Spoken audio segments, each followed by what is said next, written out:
Olá, como vai, meu amigo, minha amiga? Hoje, mais um momento em que vamos aprender um pouquinho mais de Deus, mais direcionado para você, que muitas vezes tenta compreender a direção de um culto cristão, um culto evangélico. Nós sabemos que o culto divino deve ser orientado pelo o Espírito Santo do Senhor. E nós consideraríamos uma temeridade se houvesse, eh, nas palavras que nós vamos dizer aqui, a pretensão de tomar para o homem as prerrogativas que são exclusivas do Senhor Jesus, do Deus Pai, Deus Filho e Deus Espírito Santo. Cabe apenas a cada um de nós, no entanto, dizer que o Espírito de Deus ele usa para todos os atos que se praticam na igreja o homem que se coloca na posição, à disposição, na verdade. E é maravilhoso notar que somos instrumentos do Espírito, e é muitas vezes, ou na verdade, do agrado do Senhor, que os seus servos estejam devidamente informados sobre qualquer procedimento nas atividades que a cada um tem sido conferida. Todos aqueles que são membros, aqueles que fazem parte da liderança de um culto da igreja. A direção de um culto cabe prioritariamente ao Espírito Santo. Não resta dúvida que a participação humana, ela é indispensável, né.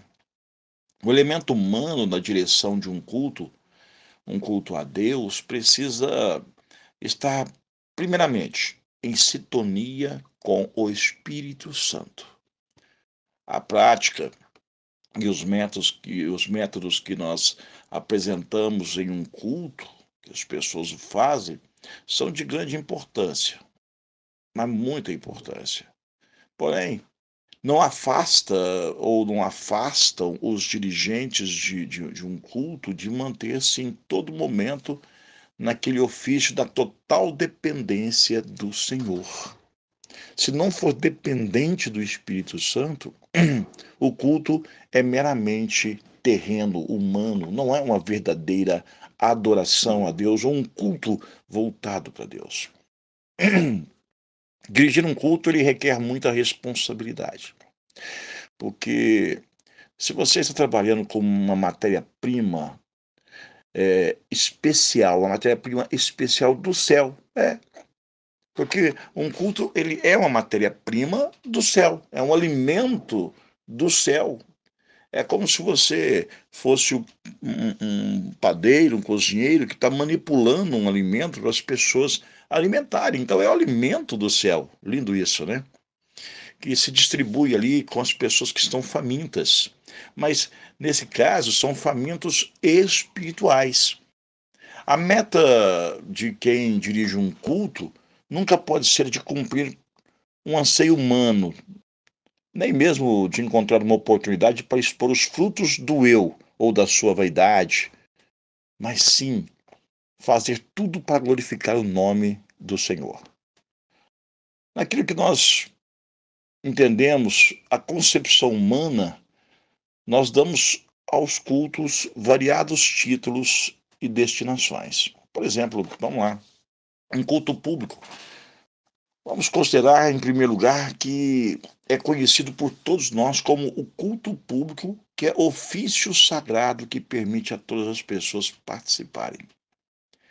Normalmente, o chamado de culto evangelístico, ainda que nem todo culto evangelístico tenha caráter público, como quando é celebrado em um local privado, residência, ou talvez até mesmo na igreja, no templo, ou permitido o ingresso de todas as pessoas. Então, nós entendemos dessa forma. Por exemplo, a direção do culto público obedece geralmente à seguinte ordem: se o Espírito Santo não dispuser em contrário, sempre o Espírito Santo é o que comanda, coordena, administra um culto. A direção do culto público presta muita atenção nisso, é importante entender. que o homem, quando está na direção de Deus, é o próprio Espírito Santo do Senhor quem dirige verdadeiramente o culto. Ele, no geral, inicia-se com oração, e o espírito da oração deve permanecer em todo o culto, desde a entrada até o final. Na oração inicial, deve-se agradecer a Deus pelo privilégio de cultuá-lo. Naquele instante, todos devem orar e agradecer. E também suplicar a ajuda e a direção de Deus para que o culto, naquele momento, seja uma bênção na vida de todos. Louvores, mensagem, testemunho, pregação e o que mais acontecer durante a liturgia. Os louvores, hinos, eles devem ser escolhidos de acordo com a mensagem a ser transmitida, a ser passada, de modo que nós devemos preparar o caminho para a pregação, para o pregador, para o preletor da noite. E assim desperte o interesse das pessoas que estão ali pelo culto, mas despertar o interesse no coração de cada um. Os louvores devem ser bem dirigidos, de preferência por alguém que saiba música e tenha boa voz para poder cantar. Mesmo que não seja o dirigente do culto, mas um grupo de louvor ou uma pessoa, não importa. Se houver muitos que estão ali para poder cantar, então diminui-se o tempo, cada um canta um, dois louvores para não tomar todo o tempo. Se houver corais, conjuntos participando, então se limita o tempo dos cânticos para que as pessoas todos possam participar.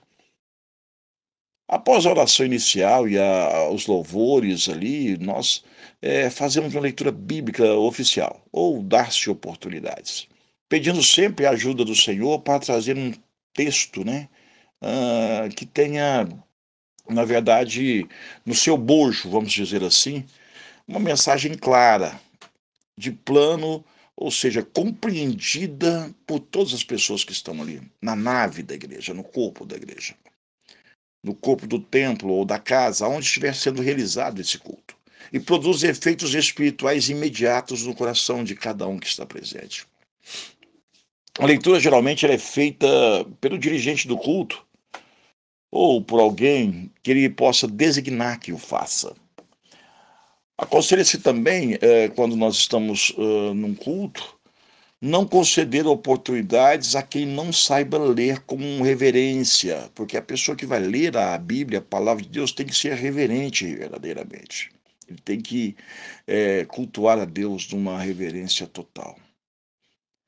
Mas quando ele lê muito ligeiro, pode confundir as pessoas. Então ele tem que ler de uma forma rápida, mas compassada.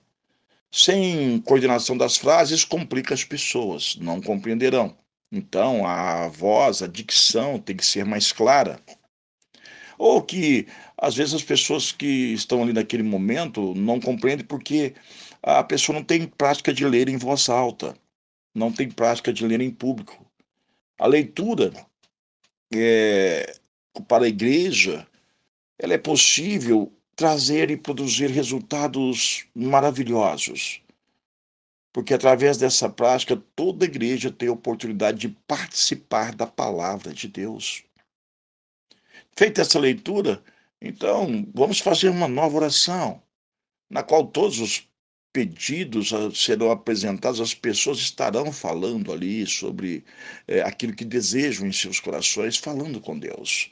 Porque o véu foi rasgado de alto a baixo, você pode falar diretamente com o Criador. Porque o Espírito Santo se faz presente, levando a sua oração em gemidos inexprimíveis. Então, a partir daí, se dará graças ao Senhor pelos favores recebidos do Senhor. Esta oração, ela não deve ser muito longa, porém cheia de fé e de sabedoria. Amém?